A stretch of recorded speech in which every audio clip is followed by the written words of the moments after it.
varias y o varias variables de respuesta y la interacción de varias x, ¿no? Luego entonces lo que hacemos es buscar esa eficiencia y esa eficacia, como lo decíamos, reduciendo la variabilidad, buscando que nuestros resultados sean lo más precisos posibles, ¿verdad? Y reduciendo también la incertidumbre. Bueno, ahí fíjense que no se aplica lo que se llama controlar la incertidumbre, ¿no? Identificar el puede pasar esto, puede pasar lo otro, ¿sí? Como cuando ustedes ahorita dicen que va a llover, por si sí o por si no, esto, ¿no? Bien, entonces podemos aproximarnos a la incertidumbre, ¿no? No puedo decir, voy a salir todo y va a llover. Podemos aproximarnos, ¿no? Bien.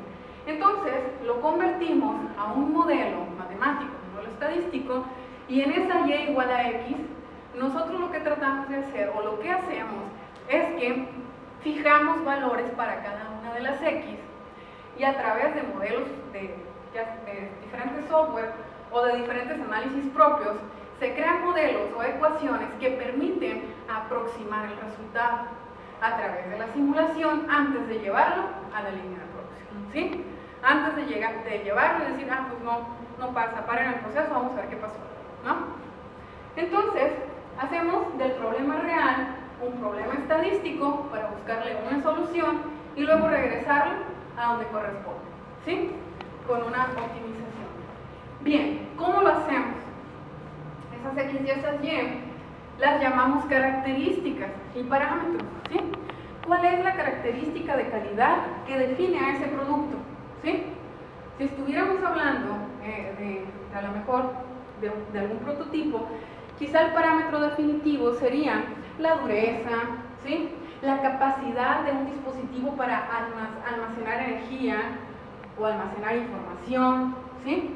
Entonces se define la característica o las características de calidad de ese producto y luego entonces se definen las características, los factores de control y los factores de ruido, ¿sí? Las X que sí podemos controlar, en el caso de los pastelillos, 60 grados, tanto tiempo de batido, tal harina, tal esto, tal el otro, ¿verdad? Pero luego esas son como lo medimos, por ejemplo, ¿no? Entonces establecemos valores para esas características que sí podemos controlar, ¿sí? Tiempo, temperatura, velocidad, etcétera, ¿sí? Y para los que no podemos, lo consideramos, ¿sí? A lo mejor ahorita tenemos una sensación térmica de ¿cuántos grados era? 25, 5, ¿verdad? 3. Y entonces aquí será uniforme, a lo mejor en aquella esquina y en esta serán los 25, no lo sabemos, ¿no? Pero podemos hacer una aproximación, podemos decir que la humedad es tal en promedio y la temperatura tal en promedio. Con esos valores aproximados ya podemos manipularlos, ¿sí? Y poder establecer un comportamiento.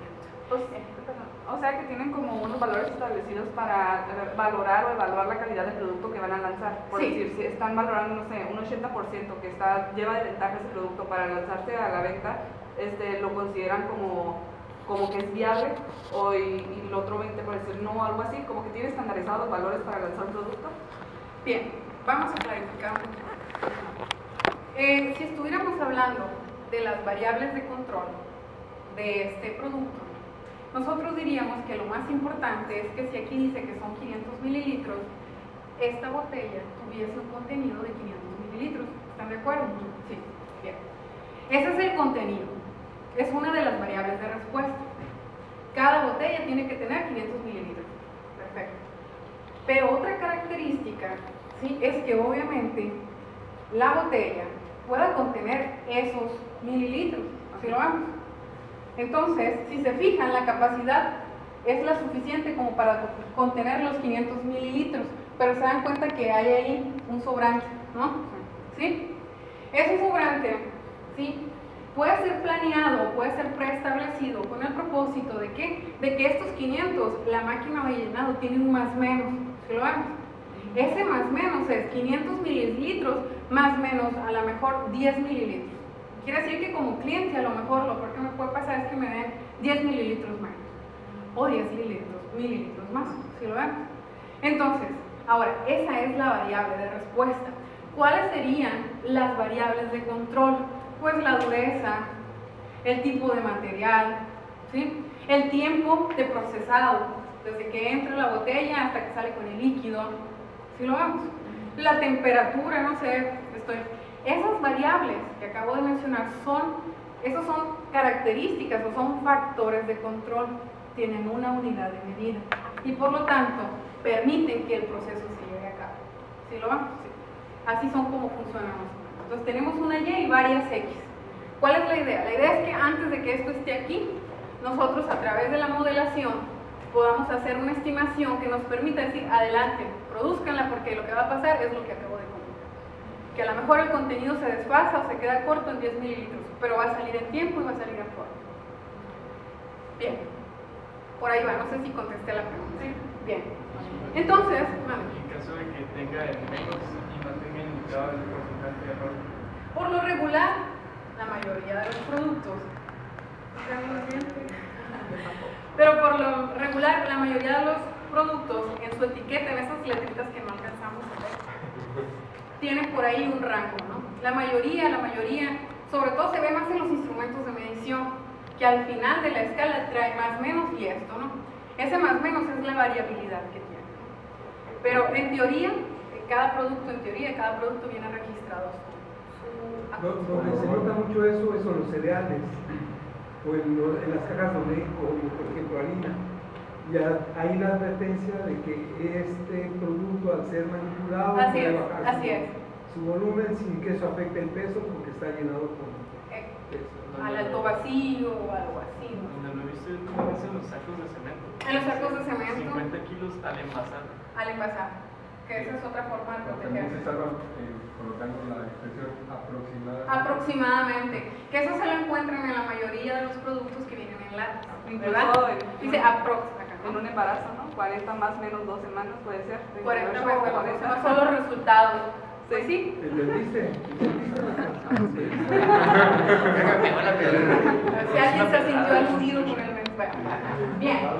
Ok, entonces, los procesos funcionan de esa manera, ¿no? Entonces, ubicamos qué es lo que estamos buscando, ubicamos qué variables sí podemos controlar y las que no, y empezamos a diseñar el experimento o a diseñar el proceso que va a hacer posible que esto esté aquí, ¿sí? Bien, cuando diseñamos el proceso, pues tenemos que partir del producto, ¿no? Entonces lo que estamos buscando en las propuestas de innovación es que ese prototipo o esa propuesta, desde su concepción, sea un prototipo que tenga eficiencia y eficacia suficiente para pasar el menor tiempo posible entre que fue creado y el escalamiento industrial. ¿Sí lo vemos? Es igual, otra vez, los 5 panecitos ahí hechos en su casa, salen muy ricos, entonces listo, Bimbo, replícalo, ¿no? Algo así, Marinela, no sé, replícalo. Entonces, el menor tiempo posible entre uno y otro, mucho tiene que ver con la calidad con la cual fue concebido ese prototipo, es decir, con la certeza de que es un prototipo que fue generado para que las condiciones de repetitividad, reproducibilidad y confiabilidad persistan. Es decir, cuando nosotros tenemos el mismo resultado, ¿sí?, estamos hablando de que existe consistencia en el método. Si ustedes lanzan y les cae ahí al aro de básquetbol y lo vuelven a lanzar y lo vuelve a caer, y de donde se pongan, lo lanzan y tiran, ¿verdad? O a lo mejor fallan de 10 una, por ejemplo, significa que tienen una cierta consistencia. Pero con cierto margen de error. Exactamente. Entonces, cuando estamos diseñando, tenemos que buscar que cada uno de esos factores que ya les estamos fijando un valor exacto, cuando sean replicados, mantengan esa capacidad de repetitividad y de reproducibilidad, ¿sí?, para que sean consistentes y que luego entonces, ahora sí, se pueda hacer el escalamiento industrial. ¿Cómo lo hacemos? Identificamos las variables que hay que controlar, las variables de salida o de respuesta, líquido, luego desarrollamos el prototipo, es decir, desarrollamos el modelo estadístico. ¿Se acuerdan que hay diferentes distribuciones, verdad? Estadísticas. La de Corazón, la binomial, la distribución Z, no me digan que no, ¿de qué se llama? Yo no me sé. La normal, la T-Student, ¿verdad? La hipergeométrica, y pues por ahí, ¿no? Bueno, la idea es entonces que cuando nosotros estemos eligiendo el mejor modelo para crear esa propuesta, ¿sí? Elijamos o se seleccione el mejor modelo que represente o que sea capaz de predecir el comportamiento de esas variables, ¿sí? Bien, entonces, una vez que se elige, ahora si se lleva a cabo el diseño de experimento, hay varias metodologías de diseño experimental. Una de las más utilizadas es la metodología Taguchi, que se basa en conjuntos matriciales, ¿sí? De arreglos grecolatinos por ahí, y en los cuales es capaz de predecirse el número de experimentos que hay que llevar a cabo para obtener el modelo optimizado. Es decir, cuántas veces tengo que lanzar para justo encontrar mi récord de lanzar y que enceste. ¿Sí lo ven? Bien, entonces hablaba de repetitividad y de reproducibilidad. En términos de proceso, la repetitividad está sujeta a las condiciones. Hablar de repetitividad es lograr una concordancia entre los resultados en mediciones sucesivas, como decíamos ahorita, los resultados, pero que tengan las mismas condiciones de medición. ¿Quiénes? Los procedimientos, los recursos de medición, los métodos y los tiempos. Es decir, hablar de repetitividad significa que voy a obtener el mismo resultado bajo las mismas condiciones de operación. ¿Sí? ¿Sí? Es mismo elemento, mismo horno, misma pesa, balanza, mismo, si lo vemos, las mismas personas, ¿sí? Y hablar de reproducibilidad es condiciones de medición que cambian. Condiciones de medición que cambian. Entonces, una y otra deben de lograr tener consistencia. Por ejemplo, en la industria, cada vez, obviamente ahorita ya es una normalidad, que en una línea o que en un sistema productivo existan hombres y existan mujeres, laborando, ¿no? Igual, con las mismas operaciones. No obstante, para lograr esa armonía, ¿sí? Dado que la fuerza, dado que ciertas condiciones laborales deben de ajustarse, ¿para qué? Para que el desempeño y el rendimiento de uno y otro, indistintamente si es hombre o es mujer, tenga el mismo resultado. ¿Sí lo vemos? ¿Sí? Entonces, esa sería una condición cambiante. ¿El personal está capacitado? Sí, sí está capacitado. Pero hay algo que los diferencia, ¿no? Uno es del género masculino y otro es del género femenino. La fuerza pudiera ser distinta, ¿no? La habilidad pudiera ser distinta, pero aún así se puede lograr un mismo resultado ejerciendo condiciones de capacitación o de ajuste de las mesas, no sé. ¿Sí lo ven? A eso se refiere con condiciones cambiantes. Ahora, si un método fue diseñado para operarse en el turno matutino, el que lo cambies al turno vespertino, pues no debería de tener un efecto, ¿verdad? ¿Sí? Hacerlo de día o hacerlo de noche, mientras estén dadas las condiciones adecuadas de ese proceso, no debería de tener, ¿no? Según el proceso, depende del proceso del que estemos hablando. Bien. Entonces, bueno, hasta acá vamos viendo cómo se relaciona la calidad con un proceso y cómo lograr la mejora. ¿Sí lo vamos? Entonces, una vez que el proceso se define como bueno, que ya cumple con los estándares, es cuando viene la pregunta: ¿en qué más podemos hacer para optimizar lo que ya se tiene? Ese es uno. Podemos optimizar un sistema ya creado. El proceso que llevó para que esto esté aquí, lo podemos voltear a ver otra vez y mejora continua, a ver, ¿qué más podemos hacer? ¿Por qué están estas ondas aquí diseñadas? ¿Por qué las hicieron así? Ah, para el agarre, ¿no? Puede ser para el agarre, ¿no? ¿Y por qué la etiqueta? ¿Por qué seguimos consumiendo plástico sobre plástico? ¿Por qué no lo imprimimos en el plástico? No sé, ¿sí? Podemos optimizar lo que ya se tiene, pero también podemos optimizar, como les decía ahorita, lo que se está creando, ¿no? Bien, entonces, cuando hablamos de prototipos y de transferencia tecnológica, ahorita les comentaba que muy coloquialmente la transferencia tecnológica significa todos aquellos mecanismos, todos aquellos métodos, todos aquellos esfuerzos que se hacen para que el conocimiento científico aplicado termine en un sistema productivo. ¿Sí lo ven? Para que ese sensor que se diseñó con esas características muy particulares, ¿sí?, termine siendo parte de un sistema productivo a escala, ¿sí?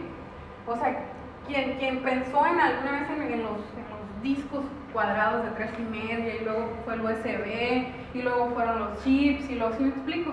Entonces, ahí, ¿qué optimizaron? Optimizaron el espacio sin sacrificar la función principal, que era almacenar información.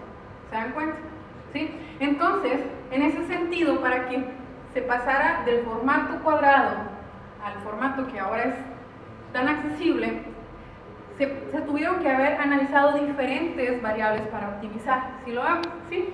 Entonces, esto que ustedes ven aquí es una escala de transferencia tecnológica, o es un marco en el que nos dice cómo es que se va dando esa evolución desde el ambiente científico para lograr esa propuesta en la industria, ¿no? Empezamos con la concepción de prototipo banco, es decir, con la idea en el laboratorio, ¿no? ¿Y qué pasa si hacemos un sensor de glucosa que lo pongamos acá y nos detecte si traigo la presión alta o baja, no sé? O un sensor, no sé, ¿no? ¿Qué pasa? Pasa del laboratorio a un prototipo, o sea, ya lo puedo tocar y lo puedo ver, ¿no? No es micro, no es nano, pero mira, es funcional. Entonces hay que trabajar sobre las dimensiones. Pero lo que queríamos lograr ya lo hicimos. Nos mide lo que queremos que nos mide. Y entonces aquí todavía está en prototipo, ¿sí? Para que llegue al mercado hay una fase que es crítica, perdón, que es el establecimiento del prototipo.